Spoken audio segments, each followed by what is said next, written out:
দর্শক, এই মুহূর্তের ভয়ঙ্কর খবর, রাজতন্ত্র ও হিন্দু রাষ্ট্র ফিরে পেতে অগ্নিগর্ভ নেপাল।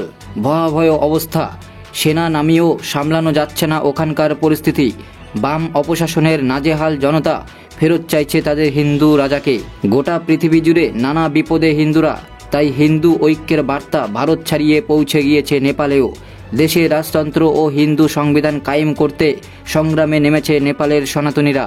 রাজতন্ত্র ফেরানো ও হিন্দু রাষ্ট্রের দাবিতে অগ্নিগর্ভ নেপাল। নেপালের শেষ রাজা জ্ঞানেন্দ্র সাহাকে ফেরানোর দাবিতে রাস্তায় জনতা। এখনও পর্যন্ত শতাধিক বিক্ষোভকারীকে গ্রেপ্তার করা হয়েছে। হিংসায় মৃত্যু হয়েছে অনেকের। পরিস্থিতি সামলাতে মাঠে নেমেছে সেনা। কাঠমান্ডু সহ বিস্তীর্ণ এলাকায় জারি রয়েছে কারফিউ। প্রসঙ্গত, নেপালের জনসংখ্যার 81.19% হিন্দু। এত কিছু করেও শান্ত হচ্ছে না পরিস্থিতি।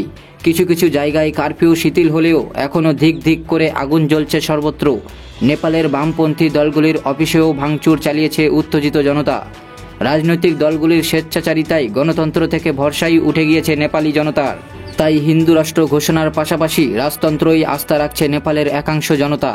2008 সালে দীর্ঘ রক্তক্ষয়ী গৃহযুদ্ধ শেষে রাজতন্ত্র বিলুপ্ত হয় নেপালে।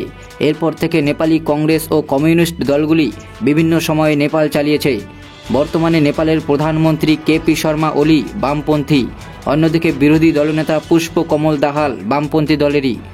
বারবার রাজনৈতিক অস্থিরতা ও বাম অপশাসনে নাজেহাল জনতা, তাই ফের রাজতন্ত্রেরই দ্বারস্থ হতে বাধ্য হচ্ছে।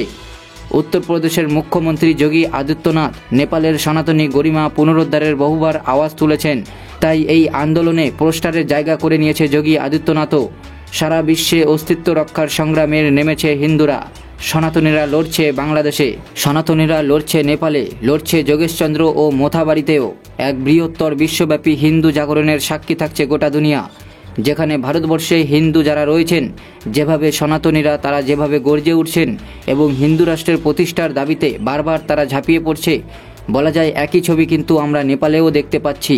কিন্তু এই নেপালে যেখানে পুরনো রাজতন্ত্রকে ফিরিয়ে আনার দাবি করা হচ্ছে বারবার, একবার ইতিহাসটা দেখাতে চাইব আপনাদেরকে। ইতিহাস কি বলছে? প্রায় 240 বছরের কিন্তু সেখানে কায়েম ছিল এই রাজতন্ত্র, অর্থাৎ 240 বছর রাজতন্ত্র ছিল নেপালে। সেখানে আবারও সেই রাজতন্ত্রকে ফিরিয়ে আনার কথা বলা হচ্ছে। 2006 সালে ক্ষমতাচ্যুত হওয়া রাজা জ্ঞানেন্দ্র এবং তারপরে কিন্তু গণতন্ত্র ফিরে আসে 2008 সালে। কারণ 2008-এ রাজতন্ত্র বিলুপ্ত হয়। তারপরেই গণতান্ত্রিকের যে ব্যবস্থা, সে ব্যবস্থার মাধ্যমে কিন্তু এগিয়েছিলেন মানুষেরা।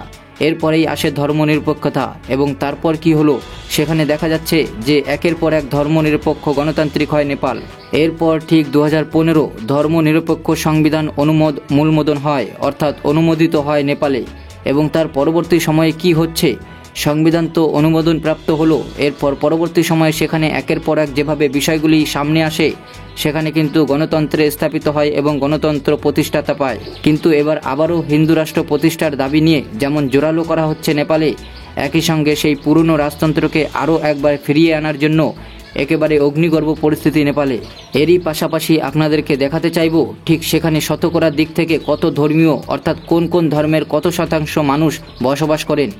সেখানে হিন্দু জনসংখ্যা হচ্ছে 81.19%। এতজন সেখানে হিন্দু রয়েছে। বৌদ্ধ রয়েছে 8.21%। এরই পাশাপাশি মুসলিম সম্প্রদায়ের মানুষ রয়েছে 4.39% এবং তারই পাশাপাশি কিরাচি 3.1%। সেখানে আরও অন্য সম্প্রদায়ের মানুষও থাকেন, তাদের মধ্যে 1.17%। অর্থাৎ সেখানে হিন্দুরা পুরনো রাজতন্ত্রকে ফিরিয়ে আনতে মরিয়া চেষ্টা করছে। পথে নেমে পড়েছে হিন্দু রাষ্ট্র ফিরে পেতে। জীবন পর্যন্ত দিয়ে দিচ্ছে তারা। যেভাবে হিন্দুরা বঞ্চিত হচ্ছে, হিন্দুদের প্রতি অন্যায় হচ্ছে, এবার সমস্ত হিন্দুরা জেগে উঠেছে, প্রতিবাদ করছে। দর্শক, কি বলবেন? অবশ্যই আপনাদের মতামত কমেন্ট করে জানাবেন।